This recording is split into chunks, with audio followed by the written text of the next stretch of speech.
Welcome to another video from East Beds Bushcraft, the home of #survival. Greetings bushcrafters and survivalists, it's Buzz here and I'm in my bushcraft bower, and I was going through a few things the other day and I found something which took me right back to the 70s. Now it's kind of two parts. Initially, I don't know if anybody out there is familiar with this particular book. It's How to Survive by Brian Hindreth.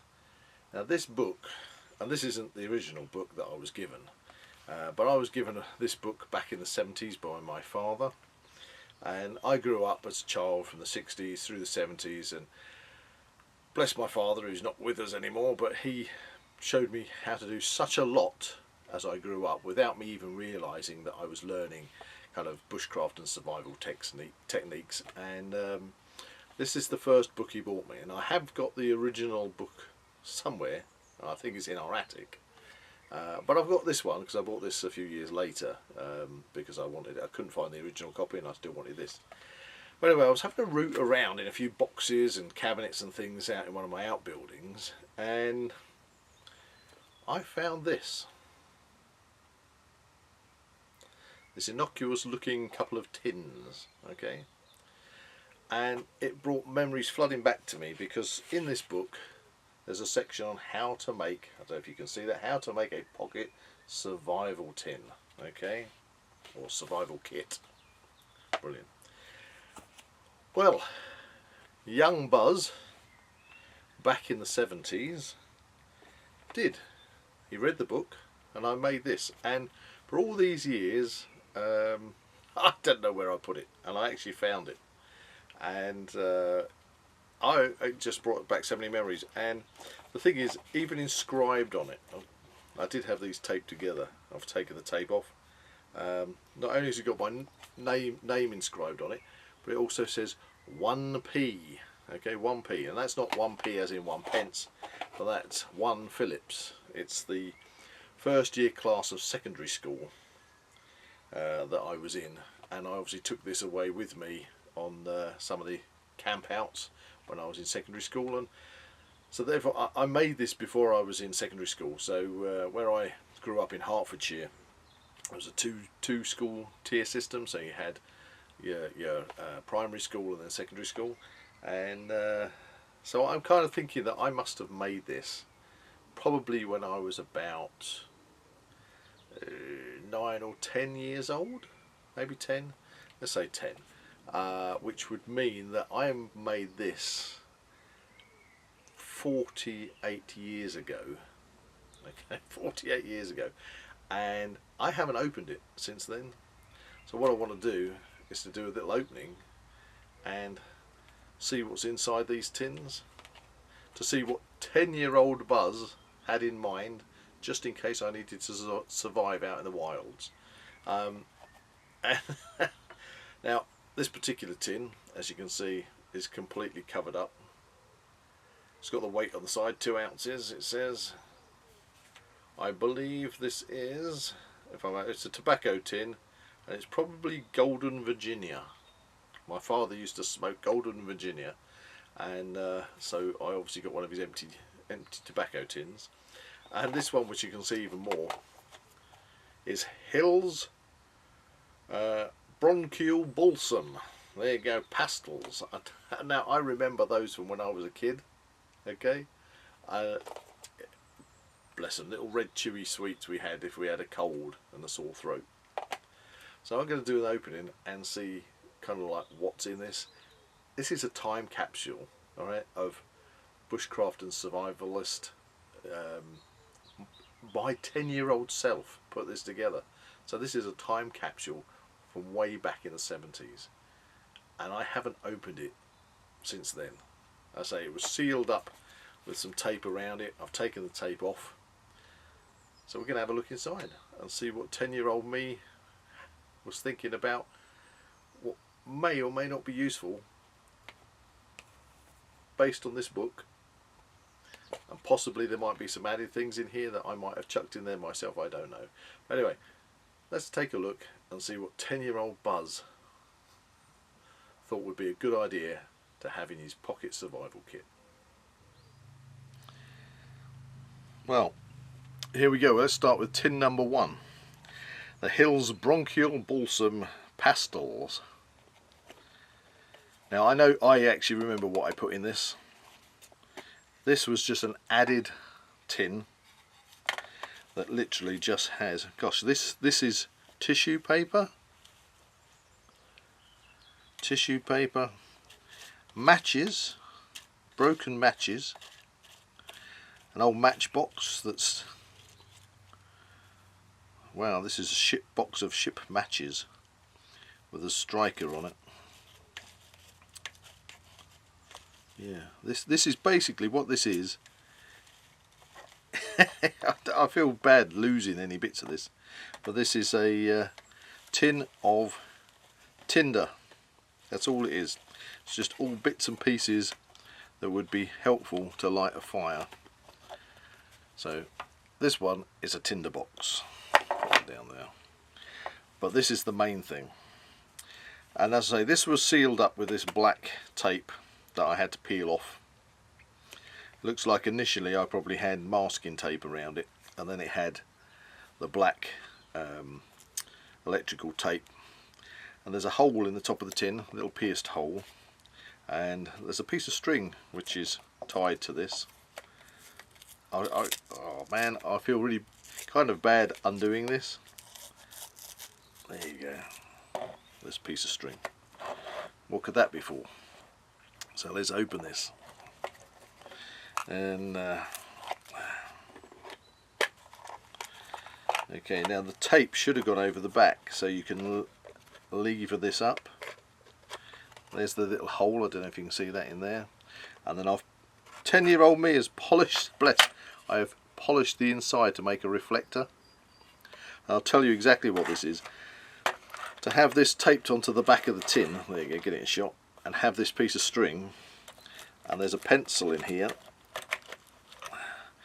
and you would tie the pencil to the string and basically pull that out in front of the box, and you'd look through the hole, lining that up with the pencil to the horizon, and then wherever that is pointing, so if you could see a particular point in the, it's called a heliograph, and if you could see a point in the distance, wherever the tip of the pencil is through the hole here, you would then get a reflection of the sun, and you could flash and signal. That's brilliant. So we have a pencil, we have some couple of bits of cordage. Gosh, to think this has been in here since the 1970s. Some more tissue. Yeah, that's literally just tissue. Piece of rubber pipe. Now that, if I recall, all these years later, was there because rubber pipe also burns, like I think if you have pipe in a like a bicycle tyre, the inner tube burns really well.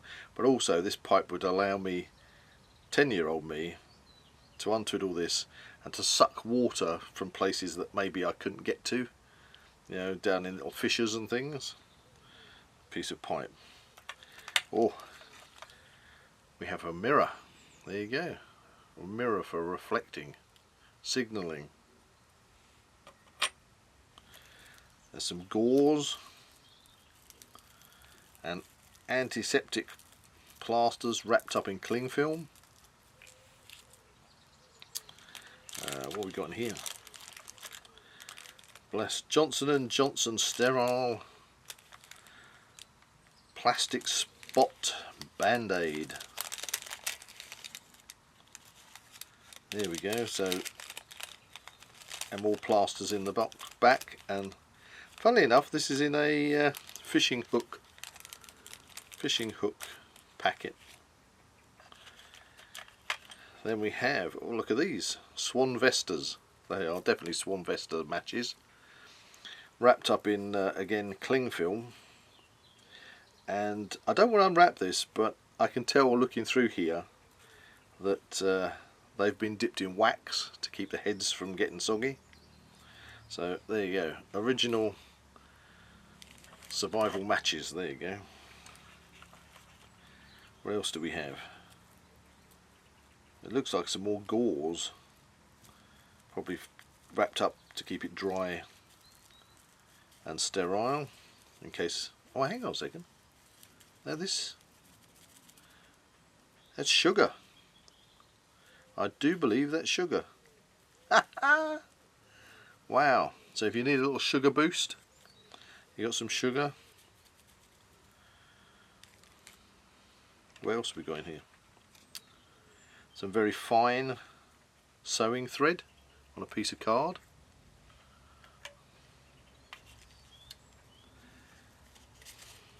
Just a piece of random paper.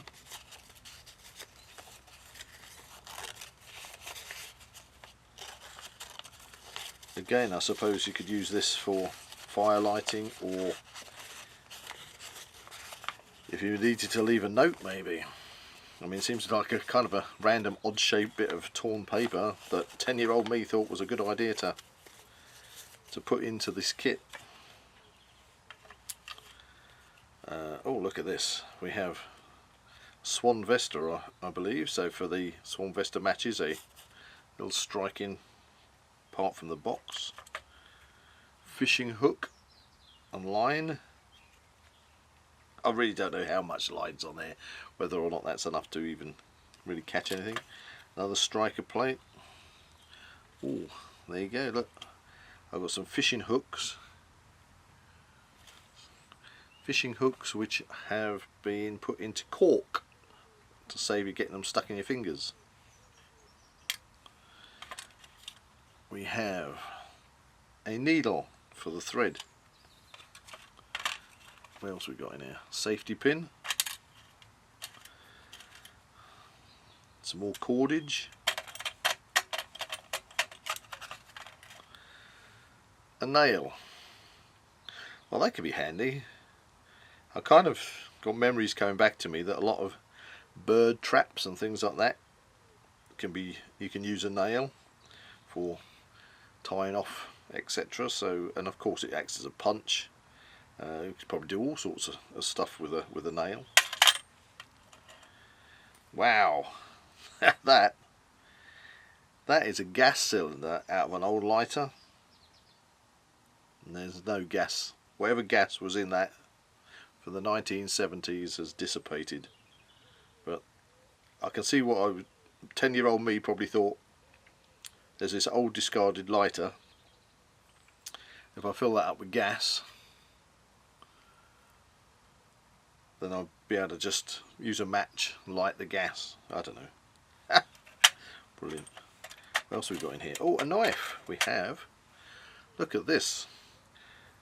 Nowadays a street legal, non-locking, under 3-inch long blade tobacco knife. This has got a silver hallmark on it, so this is actually made of silver. How about that? Gosh, a little silver tobacco knife. It's got the initials EHH on it.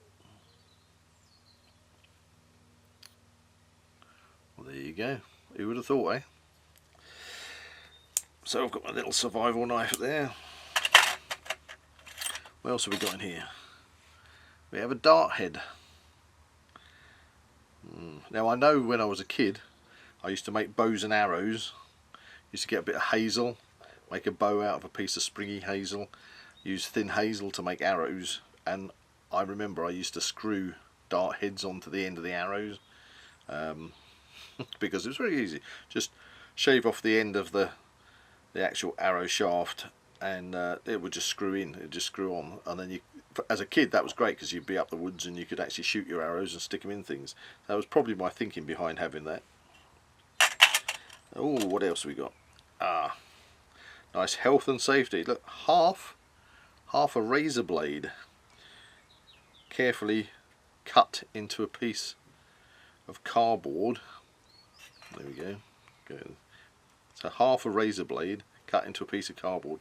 So instead of having a double razor blade, you can safely hold this and use it just singularly. Ah, there you go. More safety pins and a nail. Well, there we go. So we have 10-year-old me. Obviously was thinking along the lines of being able to have some kind of first aid in here for small cuts and abrasions. Sugar. Now there you are, that sugar is still rattling. Yeah, I just rattled it against the mic. So that's 48 years old sugar at least.